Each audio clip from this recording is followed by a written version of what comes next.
On est le lundi 23 avril 2018. Vous écoutez le 102.3 FM, Radio Centre-Ville. C'est le magazine Nos Nouvelles, apporté par Intexto, qui entre chez vous. Ici Jean-Numa Goudou. J'ai avec moi Jean-Étienne Dorsan. Bonjour Jean-Étienne. Bonjour Jean-Numa et bonjour à tout le monde. Bienvenue à cette nouvelle édition de Nos Nouvelles. Un bon week-end? Oui, ça a été bien. Ça a été bien globalement. Peut-être? Non, c'est correct. D'accord. Toutes les réponses? Oui. C'est bon. On est aussi en direct sur Facebook, mesdames, messieurs, et on sera en différé sur WhatsApp 438-395-1256 pour envoyer vos commentaires audio ou en texte.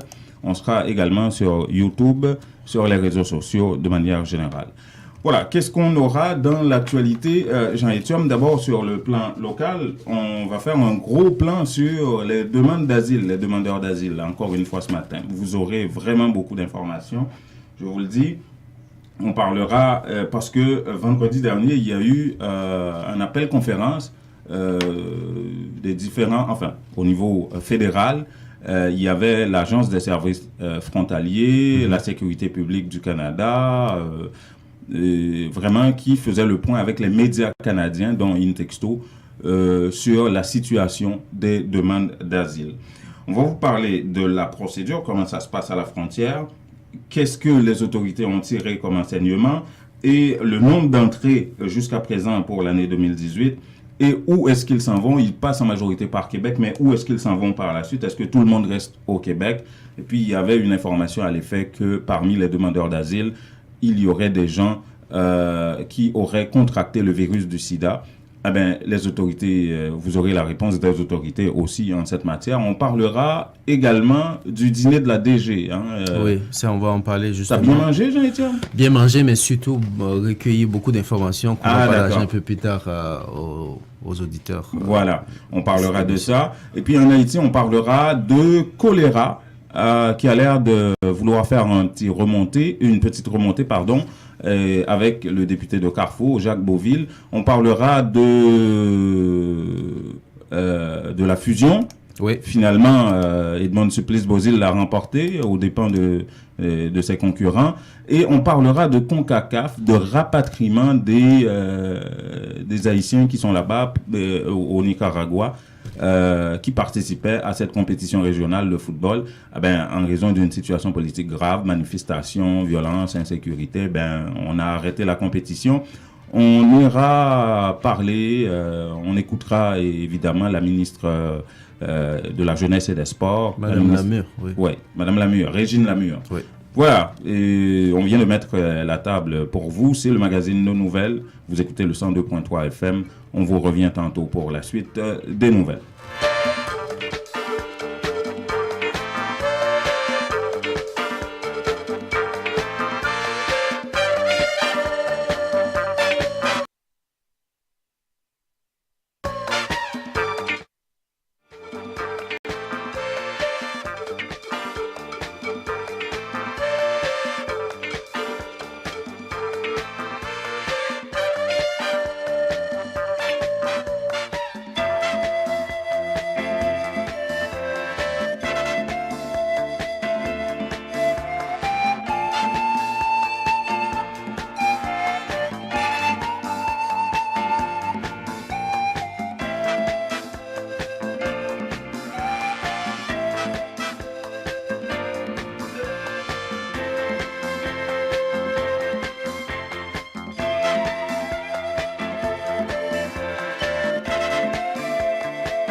Voilà, merci d'écouter le magazine Nos Nouvelles sur les ondes de Radio Centre-Ville, le 102.3 FM et également en direct sur Facebook. Merci de suivre ça. Et on entre d'emblée, Jean-Étienne, pour vous parler de la situation des demandeurs d'asile. Justement, tu nous parlais au début de la procédure. Qu'est-ce qu'on fait concrètement pour... Oui, justement, les autorités canadiennes ont expliqué ça vendredi. Il y avait un appel conférence destiné aux médias canadiens, dont Intexto, et pour justement faire le point sur la situation de l'arrivée des demandeurs d'asile, comment ça se passe d'abord pour quelqu'un qui arrive à la frontière et qui demande l'asile. On va écouter. Plusieurs motifs peuvent rendre une demande inadmissible à être envoyée. Par exemple, le demandeur est interdit de territoire au Canada pour des motifs de sécurité ou en raison d'activités criminelles ou de violations aux droits de la personne. Le demandeur a déjà présenté une demande d'asile qui a été rejetée par la Commission, ou encore l'entente entre le Canada et les États-Unis sur les tiers pays sûrs s'applique. En vertu de cette entente, les demandeurs d'asile sont tenus de présenter leur demande dans le premier pays sûr où ils arrivent, à moins d'être visés par une exception prévue à l'entente. Les personnes dont l'identité ne peut être établie, qui risquent de s'enfuir ou qui pourraient constituer un danger pour le public, pourraient être placées en détention. Si la demande n'est pas recevable, la personne pourra être renvoyée du Canada. Cependant, toute personne visée par une mesure de renvoi du Canada a droit à une application régulière de la loi et peut donc en appeler devant les différentes instances judiciaires. Voilà, ça c'est la procédure expliquée par Jacques Cloutier, numéro 2 de la sécurité publique ici au Canada. Et maintenant, en 2017, il y a eu, au bas mot, près de 25 000 personnes qui sont passées par Québec, qui sont rentrées ici. Ça a été un petit peu la débandade. Les autorités ont été prises de court par rapport à tout ça. On ne savait plus, les mises en place n'étaient pas au rendez-vous et tout ça, parce qu'on ne s'attendait pas à ça. Mais les autorités canadiennes ont expliqué vendredi aux médias que finalement, ils ont appris beaucoup de choses en 2017 par rapport à cette question-là et ils vont adapter, rectifier le tir cette année. Moi, je pourrais vous dire que l'enseignement le plus important qu'on a tiré de la situation l'an dernier, c'est l'importance de nous assurer qu'on a sur place les bonnes personnes, les bonnes ressources pour offrir les soins, les premiers soins les plus importants, c'est-à-dire à l'accueil, logement, nourriture, évaluation médicale, support, implication incroyable et très importante de la part de la Croix-Rouge aussi pour nous assurer que ça soit fait de façon exemplaire. Visite régulière du Haut-Commissariat aux droits de la personne pour vérifier et s'assurer que le traitement des personnes soit fait de la meilleure façon. Et du point de vue opérationnel, on a trouvé des moyens d'améliorer l'efficacité de nos processus. Et le grand changement pour nous, c'est vraiment l'introduction des équipes mobiles des collègues d'IRCC qui, sur place, contribuent à accélérer le processus, à faire en sorte que les demandeurs d'asile puissent se retrouver dans le système le plus rapidement possible et de façon la plus humaine, la façon qui leur donne le plus de compassion possible. Donc, je pense qu'on est en bien meilleure position cette année qu'on l'était à la fin juillet, début août, quand on a fait face à la vague. On est maintenant prêt à le faire de façon organisée, respectueuse et dans les meilleurs délais. Voilà, on l'a bien écouté. Mais Jean-Huma, déjà en 2018, on sait qu'il y a pas mal de demandeurs d'asile qui arrivent. Aurais-tu des informations du nombre, quelque chose de ce genre à partager à nos auditeurs? Oui, absolument. Les autorités en ont parlé. On a posé la question, effectivement, nous, les journalistes qui participaient à cette appel-conférence, combien, pendant l'hiver, est-ce qu'ils sont arrivés? C'est à peu près 6 000 personnes pendant l'hiver qui ont bravé le froid quand même pour arriver. Ça nous donne une idée, Jean-Étienne, de ce que ça va être l'été prochain par rapport à l'afflux de demandeurs d'asile à la frontière canado-américaine. Donc, jusqu'à date, depuis le début de l'année, le nombre d'entrées principalement venant du Nigeria, suivi de la Colombie, des États-Unis, du Pakistan et d'Haïti. Il y a d'autres pays aussi qui sont impliqués, mais les nombres sont beaucoup moindres. En termes d'arrivée jusqu'à date, surtout au Québec. Donc, on parle pour la région du Québec en 2018 jusqu'à maintenant de 5 609. Et ça, je vous donne les chiffres qui sont en date du 10 avril 2018.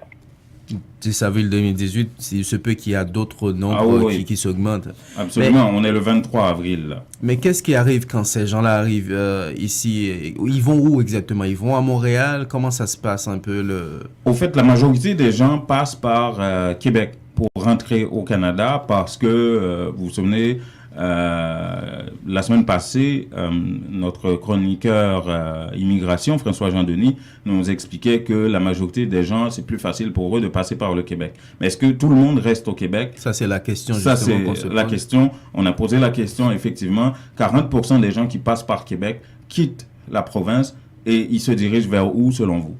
Vers Ontario, j'imagine. Voilà, on va écouter ça. À peu près de 40% des demandeurs d'asile au Québec indiquent qu'ils ont un esprit d'aller d'autre part du Canada. Normalement, ça c'est la province d'Ontario. En ce qui concerne le task force puis les choses, le suivi du travail, avec ça, maintenant nous travaillons ensemble avec les partenaires du Québec et l'Ontario pour établir les planifications en anglais c'est du triage. Maintenant c'est vraiment dans les méthodes de planification. Voilà. 40% des gens ne restent pas au Québec, parmi... C'est juste Québec le sert de... Ça, c'est parmi ceux qui sont arrivés pendant l'hiver, les 6 000. Pourquoi? Parce qu'en majorité, ce ne sont pas... Quand il y a beaucoup d'Haïtiens, il y a une bonne majorité qui reste ici au Québec parce qu'il y a une communauté haïtienne. Ils ont déjà un attachement... Je ne sais pas si vous avez remarqué aussi qu'ils ont précisé qu'ils viennent en majorité maintenant du Nigeria, de la Colombie, et même des États-Unis. Ça voudrait dire quoi? Que des citoyens américains viennent ici au Canada pour demander l'asile. On aura précisé ça un petit peu avec François-Jean Denis tantôt. Justement. Mais je me rappelle bien, au début de l'émission, tu nous avais parlé des informations relatives aux personnes vivant avec le VIH. C'est quoi au juste l'affaire? Il était bruit que parmi les demandeurs d'asile, il y en aurait qui auraient contracté le sida qui arrive à la frontière. Okay. Alors, on a posé la question aux autorités canadiennes à savoir est-ce qu'ils ont... Parce que pour les demandeurs d'asile, on fait un dépistage, un test médical sur place. On fait des prises de sang, on vérifie la santé des gens et puis s'ils sont malades, on les accompagne, on leur donne des soins et tout ça. Alors, on fait ça pour tout le monde. Maintenant, on a posé la question aux autorités canadiennes, est-ce qu'il y en a parmi ces demandeurs d'asile qui sont des Sidéens? Écoutez la réponse. Et le fait que quelqu'un soit porteur du VIH ou non, c'est pas un élément qui entre en ligne de compte quand on fait l'évaluation des demandes. Et les gens dont la demande est reçue ont droit et reçoivent des soins médicaux. Et si les gens indiquent qu'ils ont des conditions médicales particulières, qui demandent une attention particulière, les bonnes mesures sont prises pour répondre à la situation. Et la réponse finale à votre première question, c'est non, je n'ai aucune connaissance de ce type d'enjeu. Voilà. Il a été aussi clair, hein? Oh, il n'y en a pas. Il n'y en a pas. Et deuxièmement, même s'il y en aurait, ça ne serait pas un motif de refoulement pour ces personnes-là. Et surtout, la semaine dernière, quelques semaines, le gouvernement canadien avait mis fin à une pratique vieille de 40 ans qui était de refuser la résidence canadienne à certaines personnes pour des motifs sanitaires. Donc, soit handicapés ou des maladies graves ou des choses comme ça. Donc, ils ont précisé encore une fois que ça ne serait pas un motif de refoulement, pas de renvoi, de refoulement. Ça veut dire quand vous arrivez à la frontière, on n'accepte pas que vous fouliez le sol canadien. À cause de ça. Voilà. Apparemment, ce n'est pas seulement les autorités qui parlent de l'immigration. Le député aussi en a parlé, apparemment. Oui, il fait partie du gouvernement libéral qui est au pouvoir, du Parti libéral. Je voulais dire les autorités qui s'occupent spécifiquement de l'immigration. Tout à fait. Et là, la semaine dernière, le Parti conservateur, François nous avait parlé de ça, le Parti conservateur a fait des propositions à l'effet qu'il fallait transformer ces points d'entrée irréguliers à la frontière en postes frontaliers. C'est une proposition du Parti conservateur. Les libéraux, évidemment, rejette d'un revers de main cette question. Et cette fin de semaine, on a rencontré le député de Bourassa, Emmanuel Dubois, d'origine haïtienne. On lui a posé la question, mais qu'est-ce que vous pensez de tout ça? Voici sa réponse. Bon, les conservateurs, c'est leur approche, mais imaginez-vous qu'on a 9000 kilomètres qui nous séparent de frontières avec les États-Unis. Donc, est-ce qu'il faudrait qu'on installe des postes frontaliers sur les 9000 kilomètres pour éviter que les gens rentrent ici. Et en même temps, je viens de dire que nous avons une responsabilité aussi quand quelqu'un fait une demande, est en situation de détresse. Eh bien là, il faut évaluer cette situation-là. Il est vrai que ce ne sont pas toutes les personnes qui sont dans cette situation-là, mais notre devoir, c'est d'évaluer. Voilà. Emmanuel Dubourg, député libéral de Bourassa, donc ici à Montréal-Nord, d'où nous émettons. Je vous rappelle que nous émettons depuis la Chambre de commerce de Montréal et d'industrie de Montréal-Nord, qui avait organisé le dîner de la DG, Jean-Étienne. Oui. T'as bien mangé, hein? Je veux bien préciser, je n'ai pas seulement bien mangé. Ah, d'accord. Deuxième fois. Je suis parti travailler. La nourriture, c'était pas la priorité. Alors, Okay. on ferme la parenthèse. Alors, justement, comme tu l'as dit vendredi dernier, la Chambre des commerces et d'industrie de Montréal-Nord, en collaboration avec les députés fédéraux Les provinciales, ont réalisé un dîner, mais l'objectif, c'était surtout de partager un ensemble d'informations pertinentes par rapport au nouveau budget 2000, pour cette année. Ouais. Alors, il y avait le député fédéral Emmanuel Dubourg et la députée provinciale Madame DeSantis qui était là. D'abord, pour M. Dubourg, il a beaucoup insisté sur la santé économique du Canada en général. Okay. Et là-dessus, il était clair. Il a précisé à plusieurs reprises que ils ont fait des efforts et les signaux sont en vert. On va laisser aux auditeurs d'écouter justement M. Dubourg là-dessus, qui explique vraiment que la santé du Canada est au top. L'écran, voilà. Donc, mesdames, messieurs, voilà, tout d'abord, je pense que j'ai quand même une voix qui porte un peu. Je vais reculer, parler plus fort de façon à lire, à voir avec vous qu'est-ce qu'il y en est.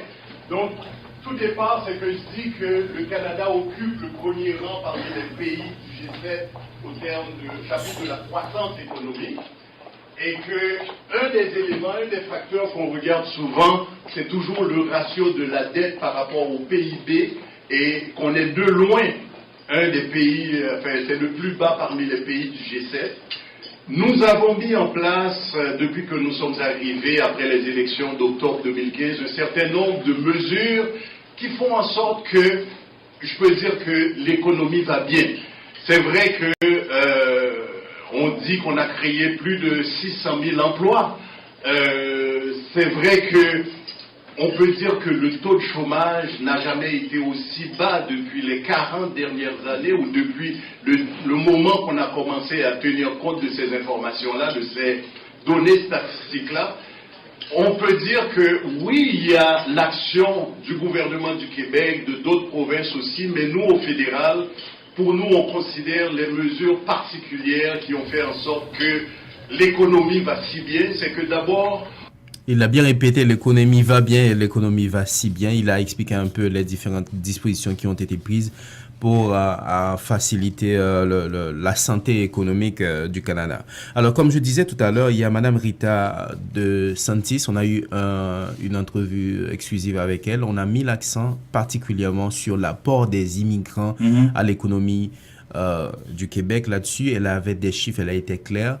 Par exemple, sur 50 000 migrants, ça donne un ratio de 2,2 milliards sur le PIB direct du Québec. Elle a vraiment insisté, elle a compris aussi, elle a insisté sur l'importance de l'immigration. L'apport de l'immigration à l'économie. Et là-dessus, on va inviter aux auditeurs d'écouter les interventions, les commentaires de Madame DeSantis. Vous savez, il y a eu une étude qui a été faite par le ministère des Finances et à 50 000 immigrants par année, ça ajoute 2,2 milliards de dollars au PIB réel du Québec.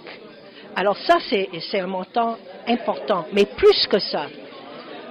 Aujourd'hui, on a créé, depuis 2014, environ 238 000 nouveaux emplois, de 2014 à mars 2018. La majorité de ces emplois, c'est des immigrants, des membres des communautés culturelles qui ont pris ces emplois.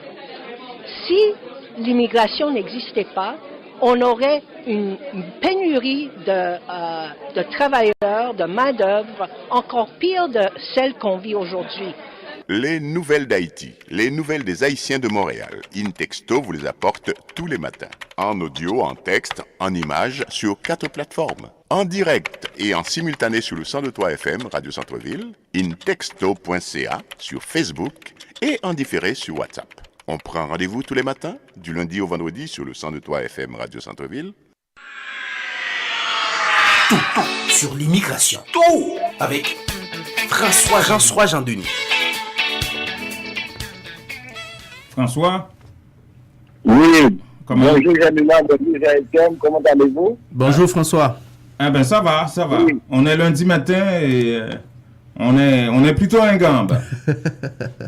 Oui, tout à fait. Je salue également les auditeurs, les auditrices qui sont à l'écoute. Oui. Alors, on a fait plein feu sur l'immigration. J'espère que tu écoutais tout ça, toutes les précisions apportées par rapport à la situation, les enseignements, qu'est-ce qu'ils ont appris, les responsables canadiens par rapport à l'afflux soudain de demandeurs d'asile à la frontière. Oui, tout à fait. Vous m'avez parlé et comme j'avais dit la semaine dernière, j'aimerais parler aujourd'hui d'une question qui a rapport au parrainage parce qu'on a donné beaucoup de nouvelles. Si jamais après on a des questions sur les demandeurs d'asile, on peut parler, mais c'est un cas qui est arrivé à Châteauguay. Et un monsieur qui est arrivé au Canada en 2008, il a rencontré une dame ici au Canada et ils se sont mariés. Ils ont envoyé leur demande en 2010. La demande a été refusée en 2013 parce que le monsieur n'avait pas de passeport.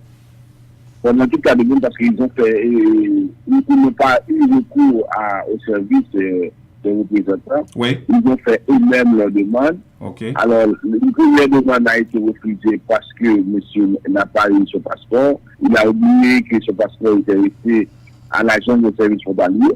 Alors, ça c'est une première erreur. Maintenant, on a fait un avis de déportation contre lui. Il a négocié, il a essayé d'avoir, il a essayé d'expliquer ça aux responsables. On lui a permis de faire une nouvelle demande. Okay. Maintenant, la nouvelle demande est faite en 2013. Elle a été refusée parce que monsieur avait une fille à cette lycée de la Antilles et monsieur ne savait pas qu'il devait faire l'étape de contrôle pour sa fille. Okay. Alors, après les deux refus, maintenant, c'est là qu'il fait appel à un représentant pour traiter de son dossier.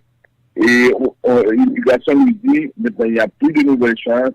Et on a émis un deuxième avis de déportation. Monsieur doit quitter très bientôt. Et là, maintenant, il fait appel à tous les avocats, tous les représentants pour essayer de l'aider.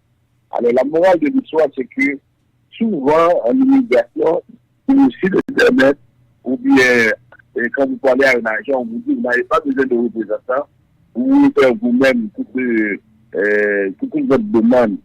Mais il faut vraiment faire attention parce que vous allez votre cas, et puis, sa femme qui est québécoise canadienne dit, son mari travaille, son mari est avec elle, et on ne fait rien pour son mari. Pendant ce temps, il y a des milliers de personnes qui traversent la frontière pour venir, on leur donne de l'aide, on lui a donné de l'aide à son mari.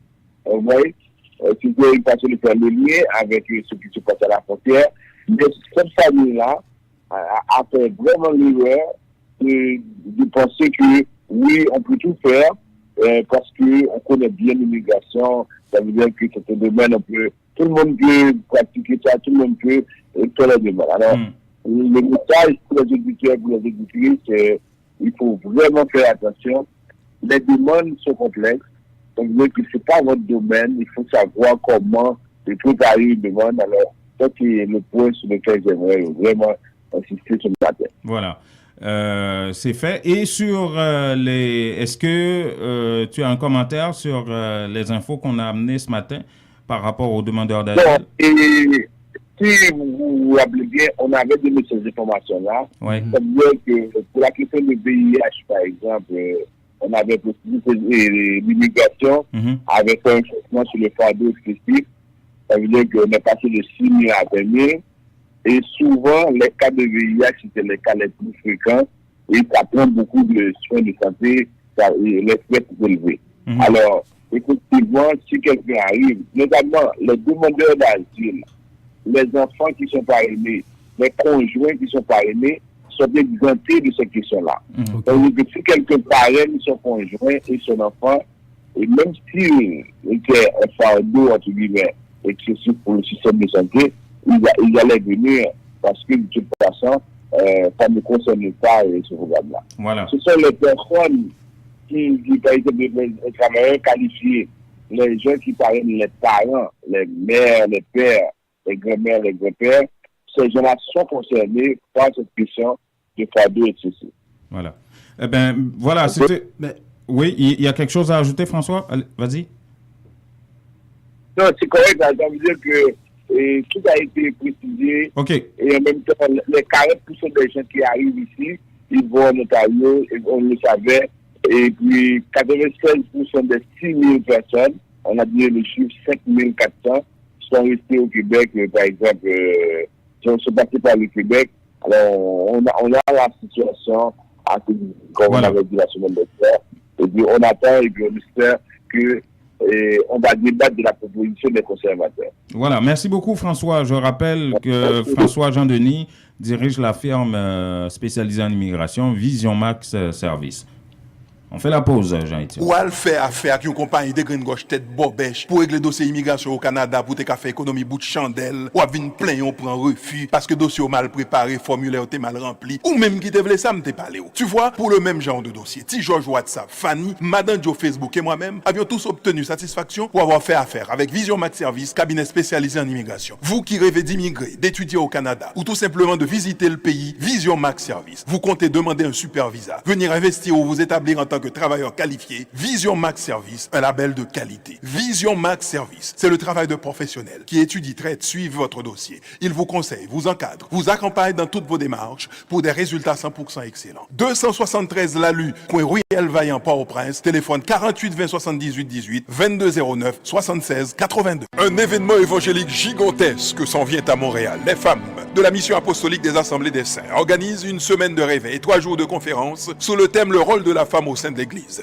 Du jeudi 19 au lundi 30 avril 2018 inclusivement. Chrétiens, fidèles, frères et sœurs, bien-aimés serviteurs de l'Éternel, en foule. Venez au 8350 du boulevard Saint-Michel voir et entendre pour la première fois à Montréal le couple prophétesse Abraham S. et Youdline Madette. Séance de guérison, de délivrance, soirée d'adoration, de louange, dans la présence de Dieu pour recevoir l'onction du Saint-Esprit. Information 514 679 89 32.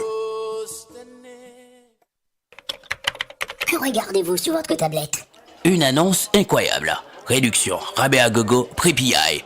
Cosmética multi-ethnique à baisse ses prix et ça ne va pas s'arrêter. Les prix les plus bas. L'entrepôt des produits de beauté, c'est aussi de nouvelles promotions comme les tresses expression liquidées à seulement 4,25 $. Cosmética multi-ethnique, une vaste sélection de styles, de marques et de types de produits de beauté en tout temps. Si vous trouvez moins cher ailleurs, Cosmética multi-ethnique vous rembourse le double la différence. Cosmética multi-ethnique 42,90 et Bélanger à l'est du boulevard P9.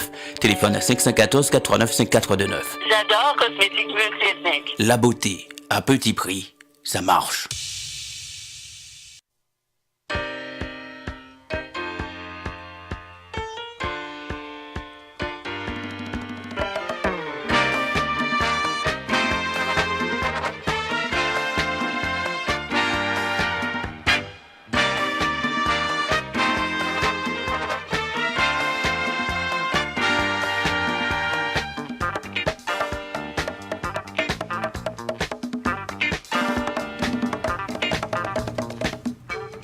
Il est 7h31. Vous écoutez le 102.3 FM, Radio Centre-Ville. Nous sommes à l'heure du magazine Nos Nouvelles, apporté par Intexto. Nous sommes en direct également sur Facebook et en différé bientôt sur WhatsApp pour envoyer vos commentaires à 438 395 1256 sur WhatsApp en texte ou en audio. Envoyez vos commentaires par rapport à l'émission ou par rapport à l'actualité. Oui. nous sommes prêts à recueillir vos commentaires à ce sujet. Alors, ce sont les nouvelles d'Haïti pour l'instant. Et quand la politique se mêle au sport, oui, il faudrait peut-être parler à Patrick Bernardin qui va nous faire bientôt une chronique sport dans le cadre de cette émission. On est en train de cuisiner ça. Mais c'est une situation où la politique véritablement s'en est mêlée au sport. C'est le CONCACAF qui se déroulait justement au Nicaragua, le pays de Daniel Ortega, l'ancien sandiniste. Oui. Hey, vous vous souvenez, là, si vous n'avez pas 10 ans, hein, vous devriez vous souvenir de ça. C'est un ancien guerriero qui s'est converti justement en démocrate aujourd'hui et qui dirige le Nicaragua. Et c'est sous son règne que ça se passe là maintenant. C'est une compétition régionale depuis longtemps, très connue dans la région, Caraïbes et Amérique latine. Et justement, M. Ortega a un projet de réforme sociale qu'il voulait mettre de l'avant. Il y a des groupes dans la société nicaraguayenne qui s'opposent à tout ça. Et ils en ont profité, le timing est bon pour eux, ils en ont profité de cette compétition de la CONCACAF. Pour justement lancer une série de manifestations violentes et qui ont dégénéré littéralement au Nicaragua et qui ont forcé les autorités sportives, en tout cas, à arrêter la compétition. Et là, aujourd'hui, malgré les succès de la délégation haïtienne, qui brille au Nicaragua, parmi toutes les délégations, on est en train de parler de rapatriement des Haïtiens du Nicaragua parce que la situation sécuritaire est telle qu'il faut un rapatriement. On va écouter, Jean-Étienne. Justement, j'allais dire, écoute, c'est l'intervention maintenant de Madame la ministre vient à point nommé dans le sens où c'est vrai qu'il brille, mais une question sécuritaire est posée pour l'intégrité physique des gens par rapport à tout ce bouleversement. Je pense que il faut l'écouter. Elle va expliquer c'est quoi les mesures qui ont été prises pour rapatrier. Il s'agit de Régine Lamure. Oui. L'idée expliquer moins de situation et rapidement nous t'ai informé Premier ministre ainsi que président de la République là qui était toujours très attentif à l'évolution situation mesdames. Donc automatiquement le gouvernement prend toute disposition pour que nous capables de rapatrier jeunes ambassadrices Sayo, président de la République là personnellement c'est offert président Tatou pour le faire rapatrier cependant que CONCACAF c'est eux-mêmes qui gérer dossier, c'est eux-mêmes tout qui t'est recommandé fédération et de même toute équipe qui là-bas et pour des mesures de sécurité quitter Nicaragua. Donc CONCACAF a pris une disposition. Donc président fédération et informez-nous que il y a une instruction CONCACAF parce que selon la CONCACAF toute disposition pour que demain matin au plus tard et avant 10h du matin et toute sélection dont la sélection haïtienne surtout. On va bien espérer que les jeunes pourront rentrer chez eux rapidement par rapport à toute cette situation. Oui. Voilà. Et tu devais nous parler de Jacques Beauville ce matin. Ah, mais surtout de choléra. Oui.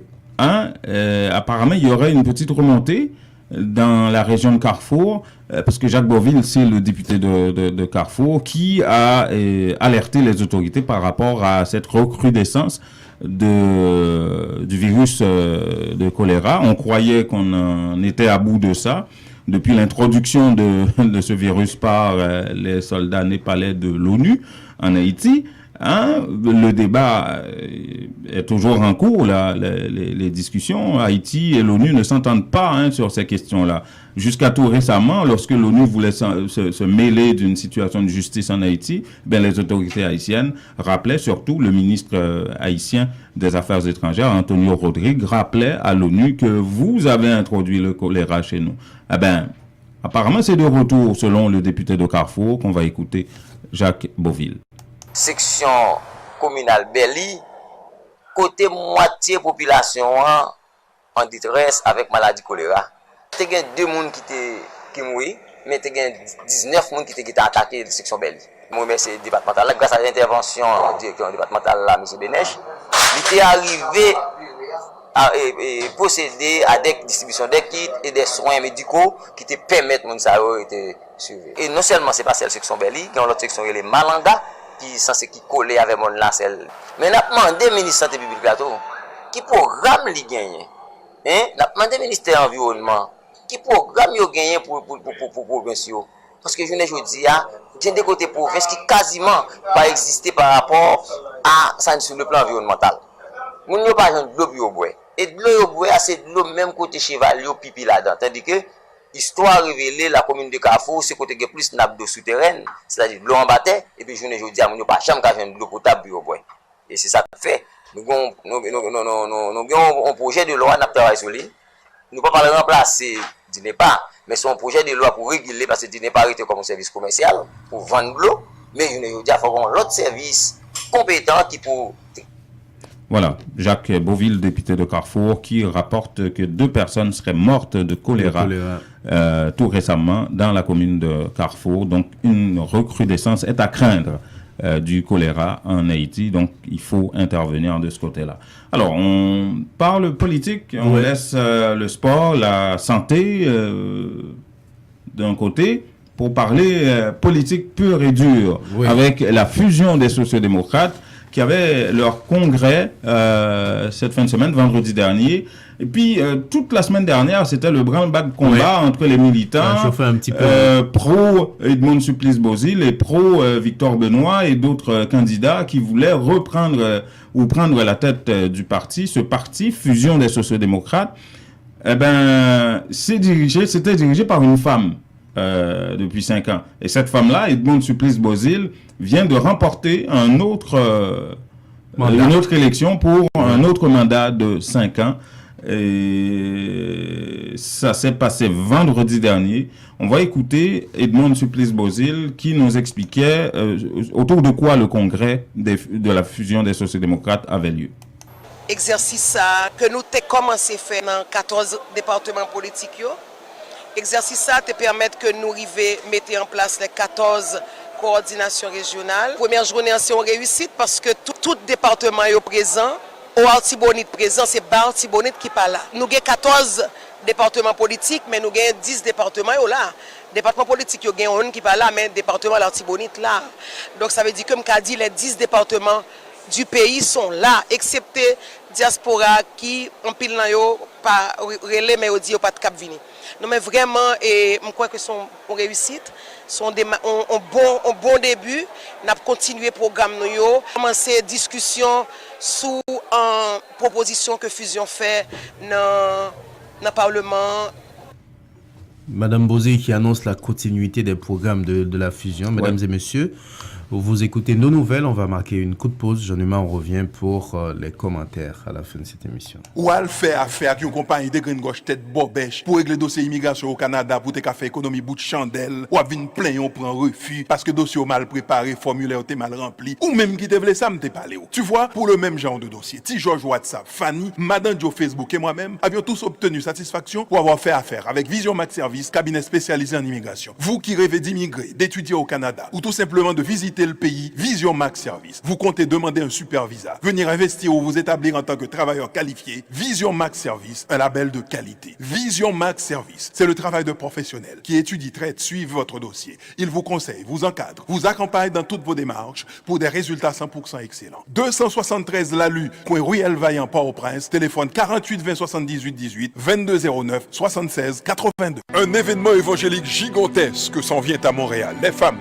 de la mission apostolique des Assemblées des Saints organisent une semaine de réveil et 3 jours de conférences sous le thème le rôle de la femme au sein de l'Église. Du jeudi 19 au lundi 30 avril 2018 inclusivement. Chrétiens, fidèles, frères et sœurs, bien-aimés serviteurs de l'Éternel, en foule. Venez au 8350 du boulevard Saint-Michel voir et entendre pour la première fois à Montréal le couple prophétesse Abraham S. et Youdline Madette. Séance de guérison, de délivrance, soirée d'adoration, de louange, dans la présence de Dieu pour recevoir l'onction du Saint-Esprit. Information 514 679 89 32. Que regardez-vous sur votre tablette?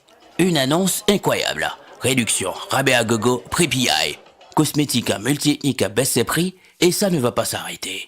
Les prix les plus bas. L'entrepôt des produits de beauté, c'est aussi De nouvelles promotions comme les tresses expression liquidées à seulement $4,25.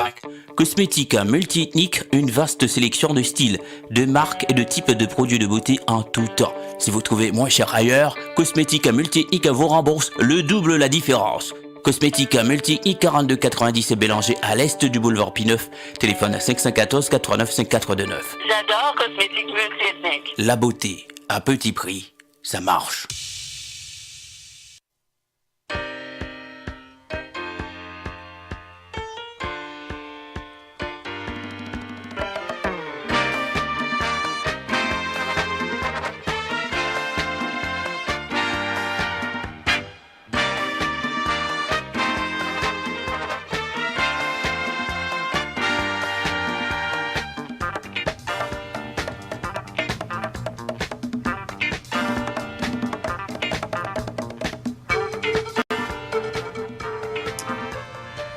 C'est le magazine Nos Nouvelles, apporté par Intexto sur les ondes de Radio Centre-Ville, le 102.3 FM. On est le lundi 23 avril 2018. Nous sommes également en direct sur Facebook et nous serons en différé sur WhatsApp et YouTube. Alors, nous sommes au moment des commentaires à cette émission, Jean-Étienne. On va parler politique sport. Oui.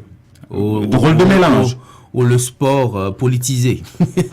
Ah voilà, c'est moi dit ça. Je dirais que c'est pas un drôle de mélange dans le sens où, écoute, la politique est transversale, le sport aussi en partie. À un moment de la durée, si tu n'as pas une bonne politique pour le sport, tout est politique en fait. Ouais, c'est transversal. Santé, sport, environnement, tout est politique. Hein? Si tu n'as pas une bonne politique pour le sport, ton sport ne va pas trop loin. De même que si tu n'as pas un sport, je ne dis pas politisé, mais qui rentre dans un cadre politique, ça crée des problèmes. Donc, il a été pris de court, Daniel Ortega, lui qui est habitué à planifier ses coups, ses affaires, comme ancien guerriero ou ancien dirigeant sandiniste au Nicaragua, qui est devenu démocrate et qui a participé à des élections là-bas et qui a gagné, qui est devenu président.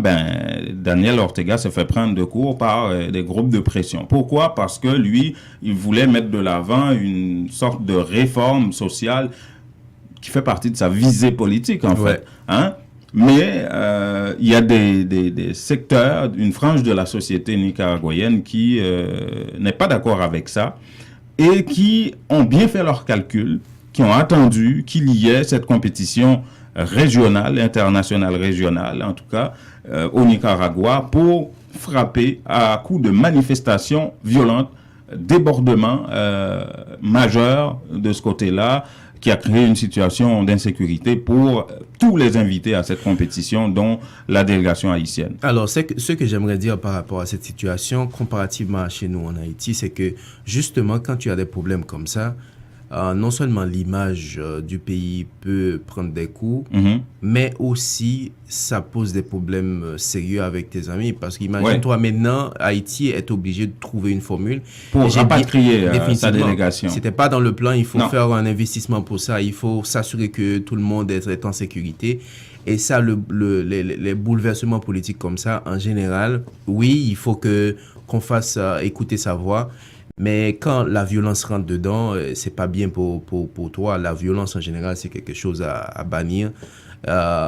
C'est pas bien pour le sport, pour la politique au Nicaragua. C'est pas bon pour l'image du Nicaragua. Définitivement. Non. Et j'imagine, c'est pas seulement Haïti qui va faire ça, c'est presque les autres pays de la région qui ont des ressortissants là-bas pour le sport ou pour quelque chose d'autre. Il va falloir trouver une formule pour repatrier tout le monde. Ça, c'est pas intéressant du tout. Et le plus grave pour le Nicaragua, c'est que ça va rester dans la tête de tout le monde que, à l'avenir, quand il y aura une compétition organisée quelque part, le Nicaragua, il y aura un gros X à côté de ça. Parce que... À raison, justement. Ouais. Parce que là, tu ne peux pas aller pour... D'ailleurs, on ne sait pas ce qui va, en termes de décision, c'est quoi qu'est-ce qu'on va décider? Parce que, imagine-toi, nous, en Haïti, notre équipe avait de bons points, tu comprends? Oui, on avait de bonnes chances de gagner la compétition. Alors que là, on est obligé de rapatrier tout le monde. On ne sait pas la décision qui va être prise sur le plan de... C'est pas plus grave que ça, parce que, à la limite, la compétition a été avortée. On a arrêté la compétition carrément. Là. C'est pas ça la question. Il y aura il n'y aura que des perdants, le Nicaragua en premier. Il n'y aura pas de gagnant nulle part là, dans cette affaire-là. Et c'est souvent ce qui arrive quand la politique vraiment veut se mêler de tout, de la santé ou du sport, hein, surtout. Hein, parce que ça a été juste une compétition. On faisait ça pour s'amuser, pour jouer. Hein, mais bon, en tout cas, c'est rendu là. Voilà. Bon, on espère que les autorités haïtiennes vont tout faire pour rapatrier la délégation haïtienne. La ministre l'a bien promis, demain 10h, j'imagine que c'est aujourd'hui. J'ai l'impression que... Oui, elle a parlé hier. Ouais. Donc, on va espérer qu'aujourd'hui, on aura des nouvelles pour s'assurer que nos jeunes sont de retour en toute sécurité en Haïti par rapport à cette situation de bouleversement politique et autres au Nicaragua. Voilà. Et côté politique, puisque la politique s'invitait au sport, on reste dans la politique avec une femme qui porte bien son pantalon. Ben oui, je ne connais pas personnellement cette Madame Bozil, mais je l'ai vu travailler dur à la tête de son parti quand elle était aussi au Sénat. Je pense que c'est quelqu'un quand même qui a beaucoup de courage pour pouvoir garder la tête de ce parti. Elle est surtout déterminée. C'est une enseignante de profession, comme Victor Benoît lui-même, qui fait partie de la fusion. Et c'est une ancienne sénatrice du centre qui s'était fait connaître surtout lors de son passage au Sénat et pour ses prises de position, sa détermination à aborder différents sujets et tout ça. Et là, on ne s'attendait pas à ce qu'elle obtienne un deuxième mandat à la tête de la fusion, parce que les hommes voulaient reprendre le parti, Jean-Étienne. Ok, d'abord, je vais finir l'idée que j'avais premièrement. Donc, pour quelqu'un qui a pu, comme tu as dit, diriger ce parti déjà pendant 5 ans, pour avoir été au Sénat, une enseignante, dans un contexte en Haïti, il n'y a pas beaucoup, malheureusement, de femmes qui arrivent à garder la tête d'un parti politique. Il y a Maryse Narcisse. Oui, mais je dis bien, il n'y a pas beaucoup. Ah. Donc, je pense qu'elle a beaucoup, je ne sais pas son secret, mais elle arrive quand même à développer, à imposer une certaine leadership dans ce parti-là. Effectivement, il y a eu, comme tu l'as expliqué, beaucoup de chicanes, j'aurais pu dire, à l'interne. Même la semaine dernière encore, entre Victor Benoît et Madame Bozil, pour vraiment prendre le leadership du parti. Ça ne m'étonne pas du tout de voir Madame Bozil prendre un autre mandat à la tête de la fusion, tout simplement parce que quand tu vois cette dame en train de travailler, que ce soit au niveau du Sénat, quand elle était sénatrice, et ses prises de position, sa détermination, tu l'as dit, sa conviction, ses façons de faire, on savait que c'était quelqu'un assez forte. Personnellement, ça ne m'étonne pas de la voir encore briguer un autre mandat pour diriger la fusion. Elle parle de continuité. Effectivement, je n'ai pas de détails sur le programme, qu'est-ce qui va changer, comment ils vont s'organiser. Mais en même temps, il faut voir là où il y a les choses positives se font pour continuer. Là, il faut aussi corriger un peu le cahier. J'espère que Mme Bozil saura unifier son parti, puisque quelque part, il y a des fissures internes, comme j'expliquais. J'espère qu'elle saura mettre tout le monde ensemble et définir un plan qui leur permettrait d'avoir un parti un petit peu plus solide à l'avenir. En fait, Jean-Étienne, je t'inviterais à remarquer, c'est mon point de vue, et je crois que c'est un fait aussi, qu'il y a une tendance aujourd'hui au sein des partis politiques, toute petite en tout cas, parce qu'on peut citer des partis sur les droits d'une seule main qui essayent d'instituer une démocratisation en leur sein. Des partis qui veulent prendre le pouvoir. D'abord, il y a l'OPL, dans un premier temps, qui organisait régulièrement des congrès pour, justement, avec les membres, pour élire les chefs. Vous vous souvenez, il y avait il n'y a pas longtemps, là, comment il s'appelle, l'ancien dirigeant de l'OPL. Comment il s'appelle? Je vais vous revenir avec ça, mais en tout cas, qui a institué ça. Il était ici, il est devenu docteur en Sciences Po, là, aujourd'hui. Il a étudié ici à Montréal et qui, justement, commençait à instituer cette pratique d'élection, de congrès, et pour s'assurer que Pierre-Étienne, Sauveur Pierre-Étienne, le nom m'est revenu, je savais que ça allait me revenir, je le connais d'ailleurs, Sauveur Pierre-Étienne, qui commençait à instituer ça au sein de l'OPL. Il y a le parti Famille Lavalas qui, bon an, mal an, quand même essaye de faire ça avec de Jean-Bertrand Aristide à Maryse Narcisse. Bon, bref, on verra. Je ne pense pas que le parti Lavalas c'est le bon exemple à prendre en termes de politique, en termes de démocratie interne. Oui, non. Il faut quand même citer ça. C'est particulier. Mais aujourd'hui, c'est Maryse Narcisse qui est... Qu'est-ce qui est particulier dans ça? C'est particulier dans le sens que dans l'imaginaire de tout le monde, on sait que c'est Jean-Bertrand Aristide qui tire les ficelles, qui dirige le parti. C'est lui. Même s'il met de l'avant Maryse Narcisse. Or, c'est pas le cas au sein de la fusion. Edmond Supplice-Bozil n'allait pas se laisser faire comme ça là. Non, c'est pourquoi je te dis, je ne pense pas que Lavalas c'est le bon exemple à prendre. Si on doit parler de démocratie interne, je ne pense pas. De loin, ça reste Jean-Bertrand Aristide qui gère ses affaires. Je suis désolé. Et il y a la fusion. Aujourd'hui qui fait ça. Donc il y a une petite tendance faible, bien entendu, au sein des centaines de partis politiques en Haïti à démocratiser un petit peu le fonctionnement des partis. C'est une bonne chose, c'est une bonne tendance. Vous vous souvenez, écoutez, le RDNP, depuis moi que j'ai connu le RDNP, c'était dirigé par Leslie François Maniga. Il est mort dirigeant du RDNP, là.